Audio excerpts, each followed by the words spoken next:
I'll be the Heretic, as well as my friend here, the Corpse Worshiper. We prefer Beloved Imperium Lover.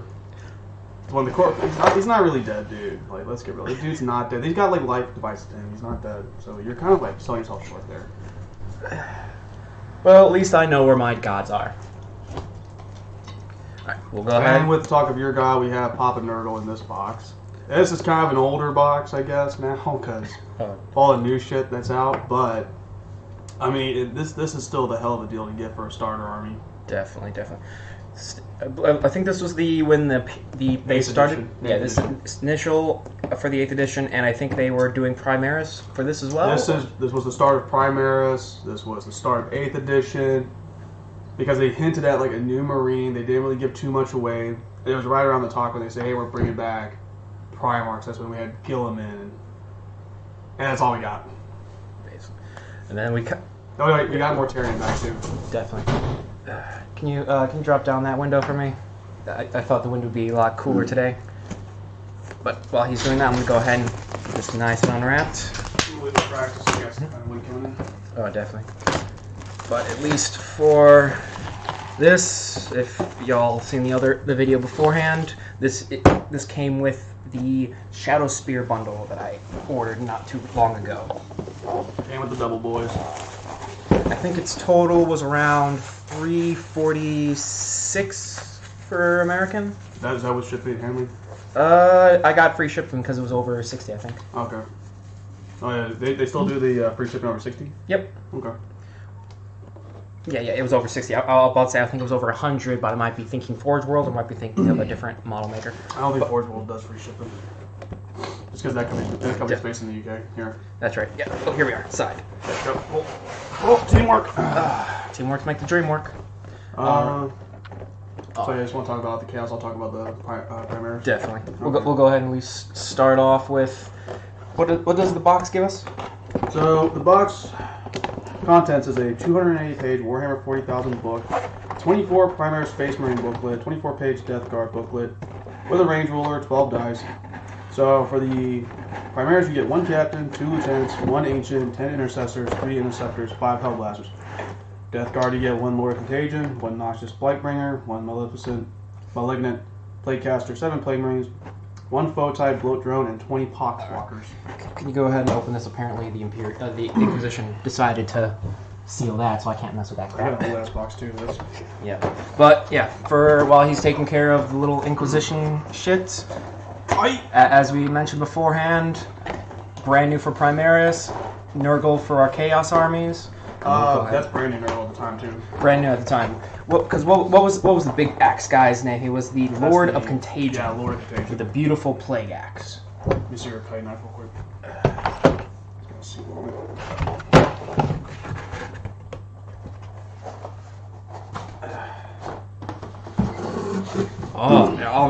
This is interesting how they decided to lay this out. The reason why this was also pricey was that you got a 40 hammer rule book with it, brand new. Brand spanking new. It's still sealed up. I'll crack this open later on.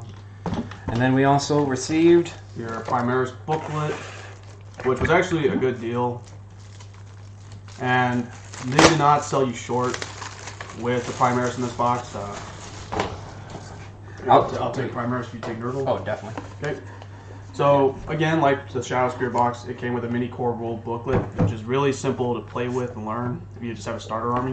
As well as how to build for both the Space Marines and Death Guard. And the painting on the back, too. Oh, yes. And how to paint each and every model itself. Beautiful for the value that we. So, Plague Marines definitely got bigger in size, obviously. Definitely. As well as we have our rulebook for our Death Guard, and my friend here has the Primus Space Marine. So, guys, with Shadow Spear being the wake of Black Legion, was it? Yes, because it was when the Black Legion is revamping themselves. So I would not be surprised to see if Slaanesh gets her own big box set, Zinj gets his own big box set, along with Khorne, because... Who doesn't love skulls? Well, I mean, to be fair, Abaddon's going to be released soon. There's been talks and rumors with him. Because we have the Primaris for Zinj back, which was Magnus the Red, beautiful model. Mortarion as well, beautiful model again. it would not be surprising to see Fulgrim and Angron make a return from the warp as demons. Definitely. But, oh yeah, and last but not least, oh crud, don't tell my law. Come on. Well, they can still hear us at least. At least. So here, hand me that stuff real quick. There we go, I get this out of the way while I try to re-administer the feed. Give me the crap.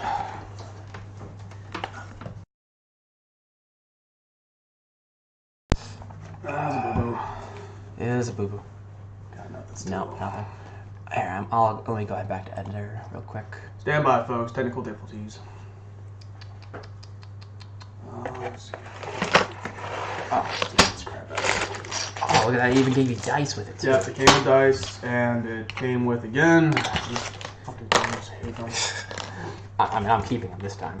I would never use them, because like, you can buy like the little mini terrain stuff you can get on Games Workshop.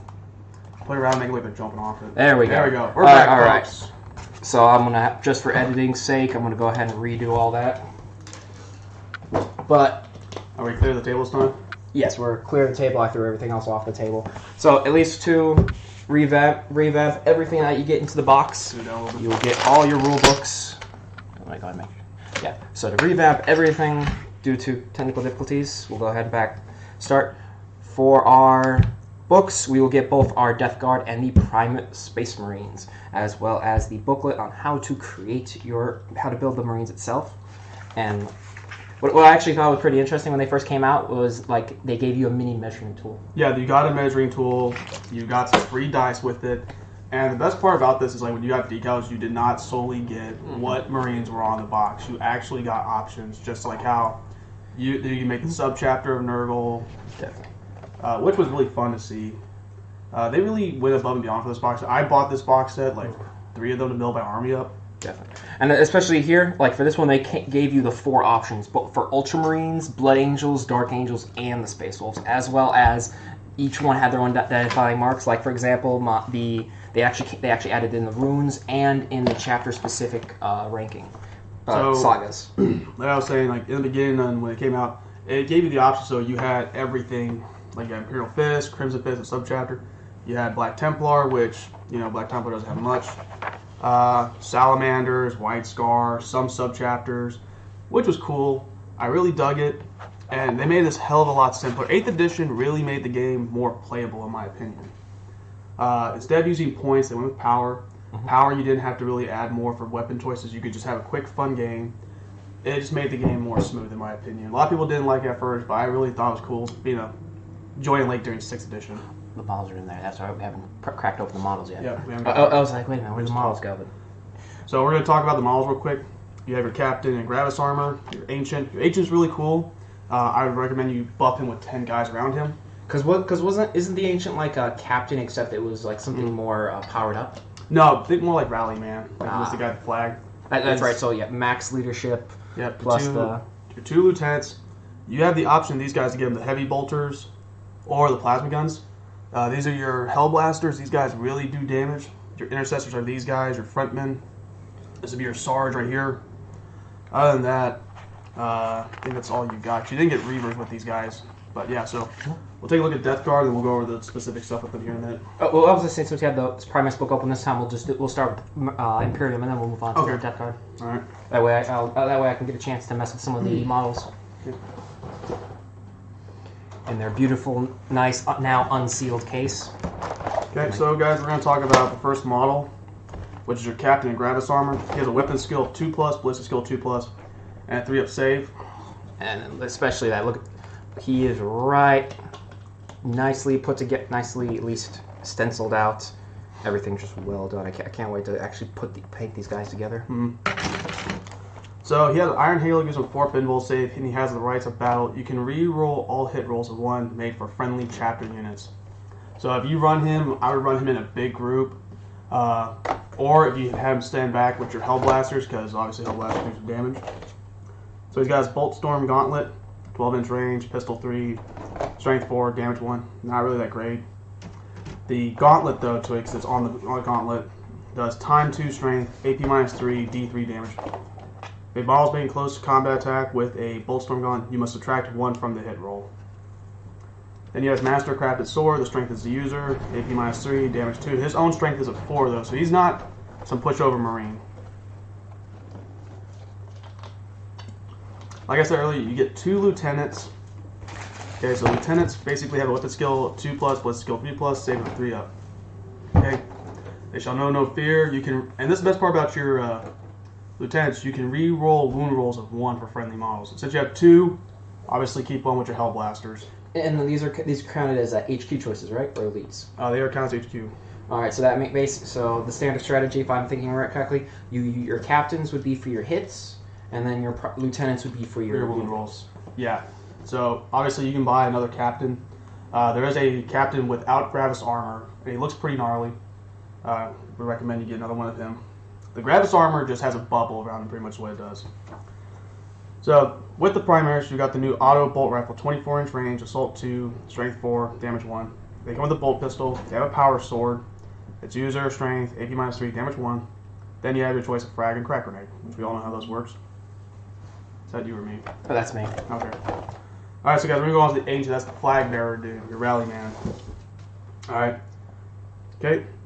Adapt to Star's banner has to be within 6 inches of the user. He gains 1 to their leadership roll, so if you guys need to make a leadership check, he gets +1 if he's within the range of them. In addition, roll a dice each time a chapter infantry model is destroyed within 6 of the infantry. Before removing the model as a casualty, on a 4-up, that model musters 1 last surge of strength before succumbing to its wounds. It can either shoot with one of its weapons, as if we're in the shooting phase, or make a single attack as if we're in the fight phase. So, moving on. Alright, so your interceptor squad. Yep, so your intercessors are your standard infantry now.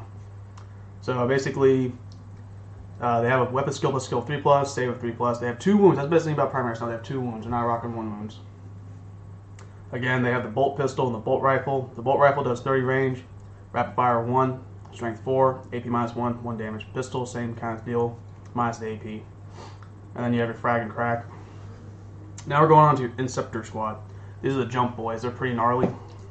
So, they have meteoric descent. Pretty much you can set them up anywhere 9 inches away from an enemy. Pretty much jump pack, dude. Just more badass.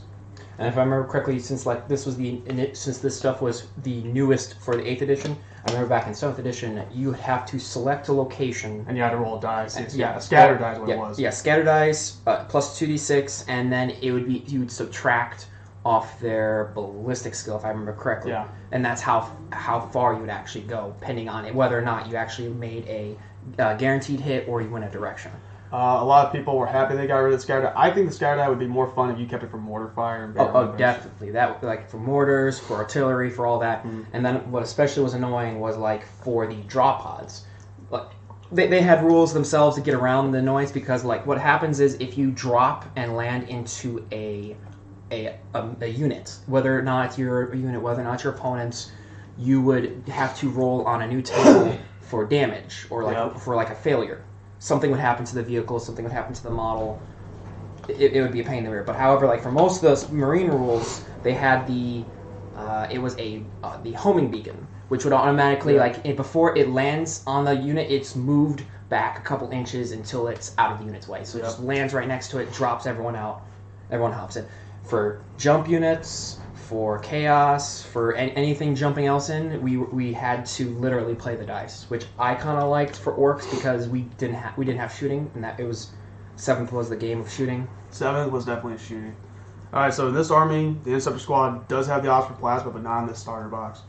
So we're gonna move on. They also have the heavy jump packs. The sheer impact of a charging Interceptor can break through walls and shatter bones. Roll a dice each time an Interceptor finishes a charge move within 1 of an enemy. Unit on a 6, that unit suffers a mortal wound.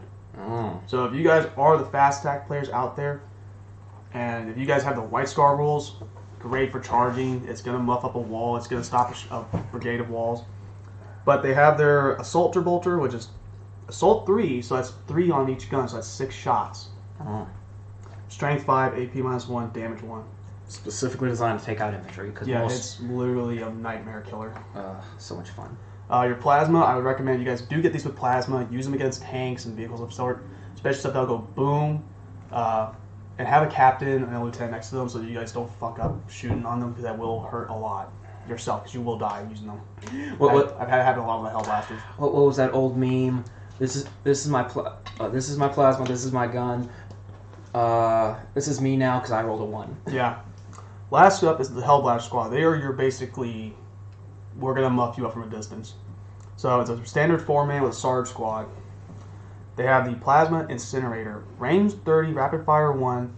Guys, if it's rapid fire, if you're half the distance, you get 2 shots. Just so you guys know, it's a fun little. Or like if it was rapid fire 2, it just doubles up whatever the fire mod is. As long as you're half the range to use it. So, it's strength 7, AP -4, damage 1. Each time a model fires a plasma incinerator, it can increase the strength and damage of the weapon by 1 this turn. If you roll any hit rolls of 1 when firing a supercharged plasma incinerator, the fire model is slain as the weapon explodes.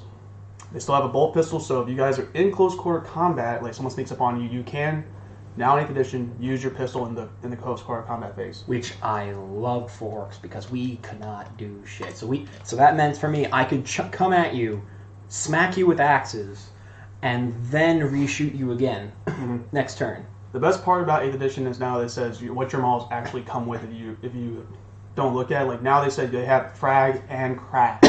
So you have both, which makes a hell of a lot more fun because during 6th and 7th edition you had to pay for the extra stuff to carry. And it was so shitty going to like mini tournaments. People saying like, "Oh, I see you put a big old bomb on his hip." Like the model came that way. What do you fucking want from me? That's it for the Primaris, guys. I really enjoy Primaris. The only shitty part about the beginning, if you are now just getting into it, was when it came out, I had to do a lot of modification to get my Primaris to be Space Wolfy. Oh yeah. But now you have the upgrade that's... that is kind of the annoyance bit because I know Space Wolves are the only, as far as I know, are the only type of chapter that requires a specific upgrade, like for the captains. No, there's Dark Angel bits, Blood Angel bits. Oh, there is. Yes, just like how there's a Blood Angel specific lieutenant, Dark Angel, and in the Tooth and Claw box, if you guys get the Space Wolves, they have a lieutenant with a Frost Axe. But at least that was for our. Now we'll go ahead and move on to the Death Guard, and as with all the Death Guard, we get the wide variety of like my favorite thing, the Poxwalkers. I love. You can spam the shit out of Poxwalkers if they are next to the Plague Bearer. Oh, definitely. And what? Not Plague Bearer, the Lord Contagion. Yes. Because he could spawn more. And I think we get a bot fly. Oh yeah, we do get a bot fly. Yeah, you get one bot. There is 2 different bots. You have the shooting one and you have the one with the tread wheel on it, which can muff up infantry.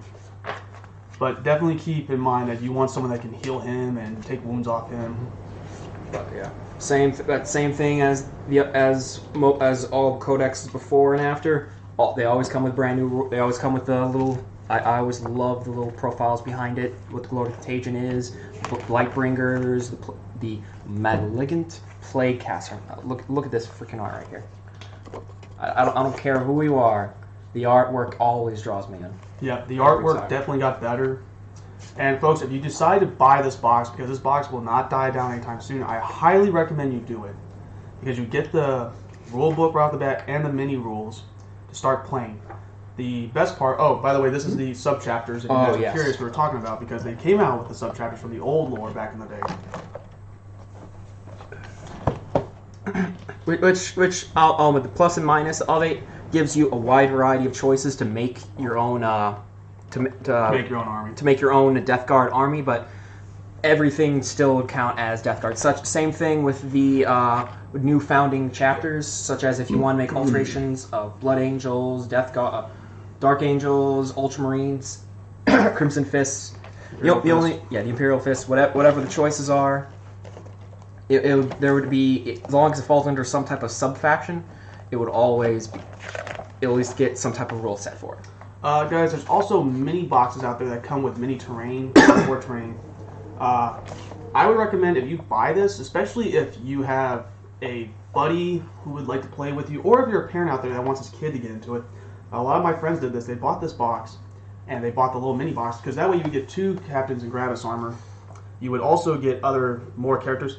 Granted, it's not a lot, but you can also play the mini campaign rules in them for small games. And that's a great teaching method out there for a lot of people that want to play. It's also great for if you have kids to get them started into a hobby. That's pretty fun. Because remember, if they have a hobby, they don't have money for drugs. Big facts. Believe me. But Folks, we will be doing more videos in the future. We're going to try to get together, put all these minis together, and then we'll probably try to do our best to get a recorded game video if we can. Hopefully. Maybe. One day. Hopefully within the next month, ideally. Yeah. Well, guys, we are definitely going to get the Shadow Spear box put together, hopefully before the week's over with. That's coming up. We're not going to paint it. We're not painting. This will not be a paint video. This will be models put together, and then show you guys how they look put together, because I'm a very slow painter. I've been playing this game since near the end of 6th edition, and I still don't have a lot of minis not painted.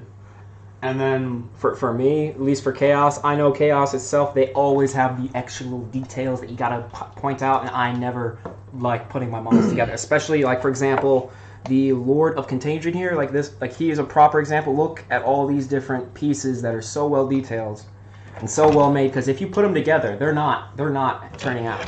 They're not going to give any type of, and you're not going to be able to fix any of that whatsoever. Like here's a proper example of what they should look like. All of that damn detail for whoever's being paid. That's a lot of Nolan oil. So much.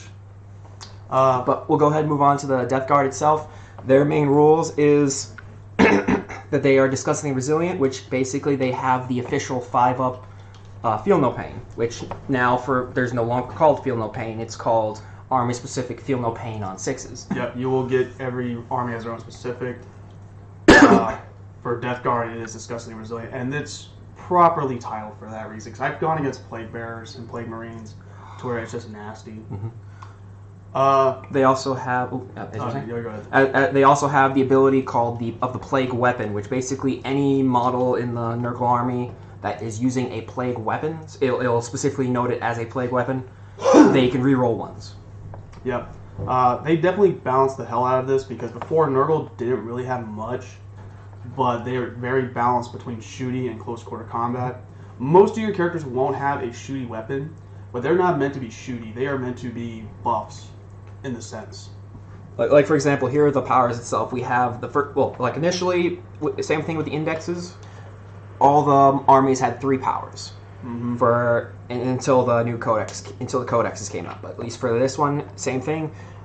They have the Contagion, which has 3 powers. You can either choose or you can randomly reroll. Everyone loves a good choice. So the first one is Miasma of Pestilence. Basically, Miasma. Yep, Miasma of Pestilence. I'm pretty sure we're not saying that right. Hey, you're saying miasma, dude. Like, I have asthma.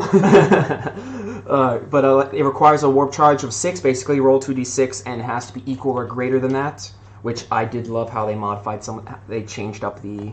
I think it was exactly the same. No, they changed it for sure. Remember, this is definitely the buff of Nurgle, because right after this box, Mortarion got released. And remember all the buffs Mortarion gives? Oh God Almighty! But yeah, you select a visible friendly unit within 18 inches of the psychic casting this. And they get the unit gets a -1 to hit from anyone attacking it. It's definitely beautiful to see that they are finally buffing armies. However, though, they are definitely taking a focus way too much on Chaos versus Imperium. I would love to see Nid get a buff in some sort, like maybe a new character or a new monster. Tau would be nice to see a new mech. Necrons would definitely be cool to see a new vehicle of some sort. Orcs got Speedwagon, which was very awesome at the time. But they're also falling into difficulties because, from what I'm hearing, they forgot models in the actual codex. They quickly came out with an article saying you can use the index if it's not in the codex. But they highly encourage you to use the index. Highly encourage. And then the problem is, if they've actually heard something recently, they've thrown out all the indexes. They threw all the indexes. There's a major boo-boo. But you gotta remember, Games Workshop also improved the hell out of their sales by making everything more affordable. Definitely. And guys, we'll talk about that in the next video too. How Games Workshop definitely improved prices, hardcore. Unless you're from Australia, because shipping prices for that is just a big pain in the rear. But we'll not get into that. That's a different problem altogether. So next ability is the Gift of Contagion. Nurgle. This is where Nurgle really shows his love. Even if you're an enemy, he will still give you something. So on this, it has 3 different effects. You roll a d3 after selecting an enemy unit within 16 inches of the Psyker. They either get the Flyblown Palsy, which gives a -1 to attack, a Muscular Atrophy, which gives a -1 to Strength, or a Liquefying Ague, which is -1 to your toughness. And then finally, we have the Plague Wind, which only requires a charge of 5. If manifested, they target an enemy unit within 18 inches, roll a dice for each model in that unit, and if it's a 6, the unit suffers a mortal wound. Very fun against... It's kind of iffy on how you want to do it. Ideally, you want to use it against blob armies like orcs, like Nids, And guard. And guard, definitely. Anything with minimum 10 or higher, because you have 1 of 6 chance to hit it, but no better chance. Playing against a Horde army, Nurgle is now good for it. It's a wall breaker in the sense. Mm-hmm. And then I haven't even looked at the Death Guard Codex, but I know there's at least more modifications. There is definitely a lot more modifications, but like we said, this is a good starter for anybody. All right, so then we'll move on. We have the Lord of Contagion. He has a 4-inch movement. He has a weapons and ballistic skill of 2+. Has 4 strength, 5 toughness, 8 wounds, 4 attacks, 9 leadership, and a 2-up armor save. Like if anyone hasn't played 7th edition yet, I remember for the weapons and ballistic skill it was always you had to look at the armor and do the math with a little chart. God, that element that was completely annoying because it would be you'd have to take whatever they do -7, and then you would have to roll that or higher. Like for orcs, we had a 2 ballistic skill, so that 5 up. Because it even got more complex because there were some that had like 7s, 8s, or highers for weapon skills. It was not, and it was like if they roll. I think it was if it rolled a 1, you get to do a second attack. Yep. And it has to be higher than whatever the remainder was. Like I think it was if a 8, they would have to do a 5 up or better to make their second attack. Which element that's somewhat. Well, it was quite interesting on that. We'll touch up next video at the models and the rules about throughout the years. Because I've only played during 6th edition, and you played during 6th and 7th? I was starting I think the back end of 7th edition, and then they rolled over to 8th, and then me and my buddies started all this stuff. I've been playing longer than you. Oh, that's a fucking shock. I mean, but I've been playing for the past 2-3 years. God, I'm fucking old. so we got that. That's why we got it. This makes it to YouTube, and Gorilla Miniatures. Ash sees that. I'm pretty sure I'll probably get a nice little comment. If and only if anyone bothers watching this video. Yeah. But one day. Well, move on. Let's see. So Lord of Contagion, one of the HQs. He has disgustingly resilient rule, like all Nurgle does. He has Nurgle's Gift. Any Death Guard models that are within 7 inches of him are covered in a aura of plague and disease. Roll a dice for each enemy unit that is within 1 inch of the model at the start of your turn. On a 4-up, that model suffers a mortal wound, which is amazing against Horde armies, because Horde armies love charging. Actually, that'd be more good against your heavier armies, like Marines, Eldar, specifically for their mechs. Well, it would be anything within 1 inch. So anyone that likes tying up into combat. But that's what I'm saying. Eldar likes getting combat. Tau will. That's good if you sneak up on Tau. Oh, definitely. Horrible.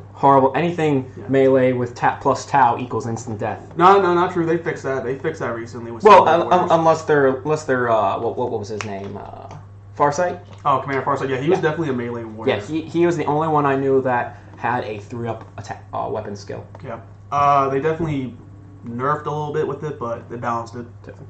All right, then the Lord of Contagion also has Capracci armor, which gives him the 4-up invuln, and however, because of this ability, you must half the result of the dice roll for how far he advances. So at best, you can move him 10 inches a turn with a 4-up invuln save. Big facts with that, because these guys move slow, but that's okay, because you can. There is shenanigans with any chaos out there. Oh, definitely. Oh, luckily for him, the Lord of Contagion also comes with a teleport strike. So yeah, drop in anywhere as long as he's 9 inches away from enemy models. He contains his giant scythe known as the Plague Reaper, +2 to his strength, -3 AP with 3 damage each with the Plague Weapon ability. Now we'll go ahead and move on to the Malignant Plague Caster, the nice little smog splitter. Yep. He will have a 5 movement, 3-up weapons and ballistics, 4 strength, 5 toughness, 4 wounds, 3 attacks with an 8 leadership. These are all HQ choices, correct? Yeah, this one's an HQ choice as well. Now these guys you can have multiples of, but don't say they're the same character. Like make a different HQs. It says character for a reason, guys. Well, now the only thing for character rule itself is just to identify that anything that he has to be the closest model to an enemy to be shot at. This is true, yes. Which is why I love Horde armies, because unless they have more than 10 wounds, you can't target the Lord of Contagion unless you have like a sniper or something. Mm-hmm. No, there's certain rifles that can do it too. Yeah, like I said, some rifles, some abilities will have things where they can target characters even if they're not the closest.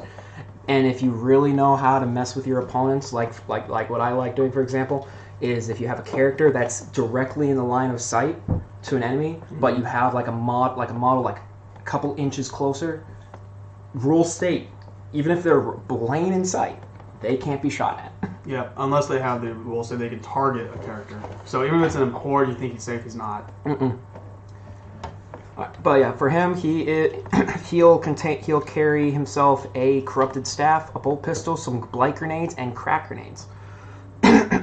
He'll have the disgustingly resilient. He has pestilence fallout. Every time he successfully manifests a psychic power with 7 or more, the nearest enemy unit within 7 inches suffers a mortal wound after the effects have been resolved. He can cast 2 psychic powers each phase, and he can deny 1 psychic power each phase. Yep, so kind of like my Deny the Way for my librarians. Yeah. And he'll also take the Smites and Contagion Discipline. His bolt pistol, generic thing, 12 inches, 1 shot, 4 strength. Corrupted staff, +2 strength, -1, D3 damage. Blight grenade. Blight grenades are fun. Oh yeah, and for grenades, it's like same thing. People coming over from 7th. A grenade used to be you select 1 model in a unit. That model will chunk a grenade instead of shooting a weapon. And you have to do the scatter dice as well, because sometimes if you're lucky, that's back in the day. That's back in the day. Back in the day. We don't have scatter dice no more. But that was my favorite thing to do, because I could take like a random orc and he'd throw a grenade, and if you were really lucky, the grenade would go farther than where it's supposed to go and land in a bigger clump. But back in the day, the damage was spread out. Like now it's focus fire, and you're hitting them all until the wounds drop. Yeah. Well, also back then it was like the closest model would be wounded, which makes you kind of rearrange your people around. Now it's like, oh look, I lost 5 models from the back, 1, 2, 3, 4, 5, or from the side or from the front, however you like messing with your stuff. We'll do more demonstration on that too, to kind of help you guys along the way if you are interested in this stuff still. But yeah, for the Blight Grenade, D6 things. So basically, just roll 6 dice. If they hit, they hit. No, D6 is like a roll. Yeah. So roll 1 dice. One roll dice. How many grenades? Then you roll that many dice. Yep. There we are. Definitely made it more fair in the sense of like, oh, okay, well my gun list could jam up or not. Fun bits. Then we have the crack grenade, which basically just grenade 1, 6 strength versus the blight grenade's 3 strength. Designed to take on armor. Big facts. Okay, well, that's nice. We'll look at the Noxious Blightbringer. He is an elite choice with the 5 movement, 3 weapons and ballistics, 4 strength, 5 toughness, 4 wounds, 3 attack, 8 leadership. Awesome. He'll be armed with the Cursed Plague Bell, the plasma pistol, the blight grenades, and crack grenades. He also has a Tosism of Misery. Huh. Welcome to the party. What are you looking at? He has a Tosin of Misery. Yep. Which is one of his abilities. The enemies must subtract 1 from their leadership while they're within 7 inches of the Blightbringer. Enemy psychics subtract 2. In addition, if a Death Guard is within 7 inches, when they advance, they'll roll 2 dice and discard the lowest. Well, I can tell you most of what Oh, Red Velvet, I love that stuff. But yeah, so for at least the Blightbringer, he's very nice if you want your Plague Marines to run faster. Yeah, he is your pretty much get up in charge. I recommend you run him with Poxwalkers. Well, I mean, it's like specifically just for Death Guard units as well. Oh, is he for just Death Guard? Yeah, it just says specifically Death Guard. We'll check in a moment to see if the Poxwalkers have the Death Guard. That might be in the Codex, though. It might just be demons, but who knows? But yeah, same thing. He has a plasma pistol, which the famous on a 1 you lose a mortal wound. He'll have the Cursed Plague Bell, just strength 4, 0 AP, 2 damage, as well as a blight grenade as well, and cracks. No, I did like her. Ooh. previously. The next one will be the Plague Marines, which is our troop choice. For a Plague Marine, Plague Marines and Plague Champions will have the exact same loadouts: 5 movement, 3 weapons, 3 ballistic, 4 strength, 5 toughness, 1 wound, 7 leadership, and 3 up armor. The Champion will have 2 attacks versus the Plague Marine, which has a 1. Yep. You gotta take care of your friends. Oh, Yeah. yeah. And for all of them, the Plague Champion will have the Bolt Pistol, Plague Sword, and a Power Fist. Oh, so much fun. And Make sure they note that they have the Disgusting Resilience. So 5 up, they're good guys. definitely. All Death Guard is going to have Disgusting Resilient, because why? Because Papa Nurgle loves them. Yeah, Papa Nurgle definitely made it with the pus and pox and crap. So much fun. All right, yeah. So one Plague Marine will be equipped with a plasma gun and a plague knife. All the other Marines will have bolt guns. No, that's one. That's your one guy only in the unit. Yeah, just the one per specific person. All the others will have bolt guns and plague knives, and all models are equipped with blight grenades and crack grenade. I got a copy with this. Yeah, so same thing. Bolt pistols, bolt guns rapid fire 2 with 24 inches. Plasma guns for the will have the rapid fire, and on the one, they all carry the plague knife, and then I believe the big one was the plague sword. Same things, but for the plague sword, he can re-roll all failed wounds when resolving the attack. Power fist, ×2 strength, -3 AP, D3 damage. If for him, he loses 1. He has a -1 to hit while using this weapon. And then same thing, blights and cracks, which we discussed earlier. Now for the big guy, the floated bloat drone. It'll have a chart. Its movement, strength, and attacks will be charted based on its wounds. It'll have 4 weapons, 4 ballistic, 7 toughness, 10 wounds, 8 leadership with 3 up armor. It contains 2 plague spritters and a plague probe. With disgustingly resilient, the putrid explosion. Same. So goes to 0 wounds, roll dice. On a 4 up, it blows up, and then everything within 7 will suffer a mortal wound. And because it is a demon, it will have the 5 up invuln. Plague spitters, 9 inches, assault D6, strength user, -1 AP with 1 damage. It's basically a flamethrower. If it automatically hits targets. So whatever your D6 is, it's auto hits. The Plague Probe, melee, strength, whatever the chart set, whatever the user is, -2 AP, D3 damage. It is a plague weapon. For its damage chart, basically 6 to 10 will be 10 movement, 6 strength, 3 attacks. For 3 to 5 wounds, it'll be 8 movement, 5 strength, 2 attacks. For 1 and 2 wounds, it'll be 6 movement, 4 strength, 1 attack. Finally, the Poxwalkers. Poxwalkers, they have 4 movement, 5 up weapon, 6 up ballistic, 3 strength, 3 toughness, 1 wound, 2 up armor, 4 leadership, and 7 up armor save. For 7 ups, basically you need to put these guys into cover to actually get up a 6 up armor, because there's no such ability to roll a 7 up save. This unit will have 10 Poxwalkers, and it can include an additional 10 Poxwalkers for 3 more power ratings. So for 6, you can do a squad of 20. All these models have a improvised weapon. They'll be disgustingly resilient.